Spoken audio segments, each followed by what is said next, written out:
Hello children, today we will talk about the sentence and its type. So first of all, before moving, you have to know that what is sentence.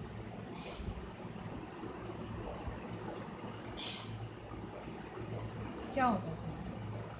Sentence शब्दों का words का एक group होता है जिसमें कुछ sense होती है. It means that it has the meaning. So the group of words which has meaning is called sentence. Okay, is that clear? But the main thing is that it should has meaning or sense. Means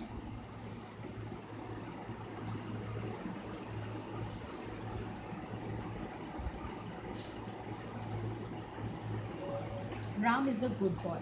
Now you have to find that there are how many words are there? 1, 2, 3 and 4 and 5. We have 5 words, है ना? But the sentence, this group of words has a sense, and the sense is that Ram is a good boy. Means कि ये एक group है जिस group में कोई किस चीज़ का ग्रुप है? वर्ड्स का. लेकिन वर्ड्स का ग्रुप तो है बट ये हमें कोई इंफॉर्मेशन दे रहा है, तो it means that this is a sentence. But on the other hand, if I talk about that is a Ram boy good. इस सेंटेंस में भी हमने यही वर्ड्स यूज़ किए हैं, बट ये जो सेंटेंस है ना, इसमें कोई सेंस नहीं पता चल रही है, कोई मीनिंग नहीं है. We don't know anything about this, है ना? तो that's why this is not a sentence. Okay, so one thing is that it should has a meaning. So this is our sentence. Now the kinds of sentences.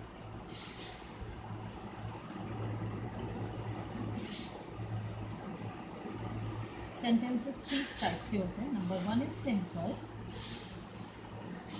Number 2 is compound. And number 3 is complex. Now these are the types of sentence. तो simple sentence क्या होता है कि इसमें एक finite verb होता है. For example be good to others, है ना? तो इसमें क्या है कि आप सिंपल है, that is a simple sentence. But the compound and the complex sentence are something little bit of different. हाँ, तो क्या होता है कि कॉम्प्लेक्स में क्या होता है, कॉम्प्लेक्स है, कोई चीज़ को तोड़ मरोड़ दिया है, उसको डिफ़िकल्ट बना दिया है. लेकिन उसमें क्या होता है कि एक प्रिंसिपल क्लॉज होती है और इसके साथ होती है सबऑर्डिनेट क्लॉज. ओके, तो जो कॉम्प्लेक्स सेंटेंस हो गया उसमें आपके एक प्रिंसिपल क्लॉज हो गई और एक हो गई है सबऑर्डिनेट क्लॉज. प्रिंसिपल जो मेन क्लॉज हो गई, मतलब सेंटेंस का वो हिस्सा जो मेन है, एंड द सबऑर्डिनेट जो उस पर डिपेंड है. For example, I think that he has gone to Delhi. अब इस सेंटेंस में आप देखिए, आई थिंक, मैंने सोचा, क्या सोचा? That he has gone to Delhi. और अगर हम इनको डिवाइड भी कर देते हैं, फॉर एग्जांपल अगर मैं आई थिंक को अलग कर देती हूँ, मैंने सोचा, ठीक है, चल जाएगा. But if I talk about that he has gone to Delhi, कि वह दिल्ली गया, तो ये जो सेंटेंस है आपको ये कुछ नॉलेज नहीं दे रहा है. बट जब ये सेंटेंस मिल जाते हैं, ज्वाइन कर देते हैं, तो then they make a proper sentence. ठीक है, तो हमें पता चलता है कि मैंने सोचा कि वह दिल्ली गया होगा, जा चुका है ना?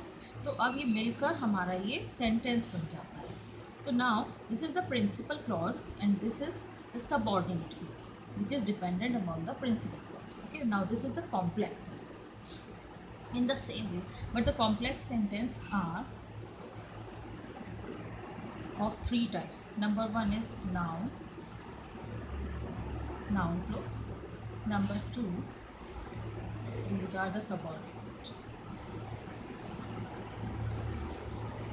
subordinate clause are of three types. Number one is noun, number two is adjective, and number three is adverb. ठीक है, तो आपको पता चल गया कि कॉम्प्लेक्स में क्या होता है, एक प्रिंसिपल क्लॉज होती है और उसमें सबऑर्डिनेट क्लॉजेज होती हैं, कम से कम एक तो होती ही है सबऑर्डिनेट क्लॉज।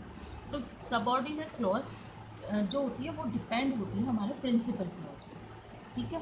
और सबऑर्डिनेट क्लॉज भी अलग अलग टाइप्स की होती है। Number one is the noun clause, noun subordinate clause, number two is adjective clause, and number three is adverb clause.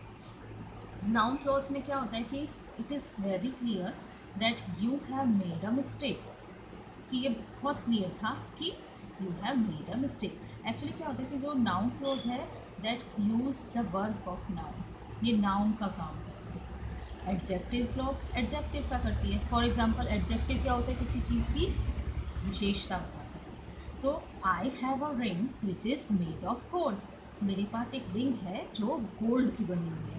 तो यहाँ पर आपको एक वो दिखाई देती है, क्वालिटी दिखाई देती है, तो this is the adjective clause. Now the adverb clause, जो वर्ब में थोड़ा सा उसमें उसको मतलब वर्ब में कुछ ऐड करती है, तो that is adverb. For example when you came here I was reading a novel, कि जब तुम यहाँ आए थे तो मैं तब एक नॉवल पढ़ रहा था। तो जब तब क्या बता रहा है, तो हमें ये टाइम बता रहा है, और दिस इज़ द एडवर्ब, ठीक है, कि काम कब हुआ था। तो these are the subordinate clause. I hope you understand what is the subordinate clause. Now come on the compound clause. Compound में क्या होता है, इसमें बहुत सारी clauses हो जाती हैं, ठीक है, लेकिन सारी clauses जो होती हैं important होती हैं। It means that principal clause तो है ही है, लेकिन उसमें अभी क्या था, हमारी सबऑर्डिनेट क्लॉज प्रिंसिपल क्लॉज पे डिपेंड थी। लेकिन कंपाउंड में क्या होता है कि जितने भी क्लॉजेज होती हैं they are all the clauses are equally important, ठीक है। तो all the clauses are equally important. So I think now this is enough to understand. Simple means एक सिंपल सेंटेंस है। कंपाउंड क्या है कि उसमें बहुत ज़्यादा खिचड़ी बना दी एक तरीके से, लेकिन वो खिचड़ी में क्या है, जैसे कि कोई भी आप डिश बनाएंगे तो उसमें सारी चीज़ प्रॉपर होनी चाहिए।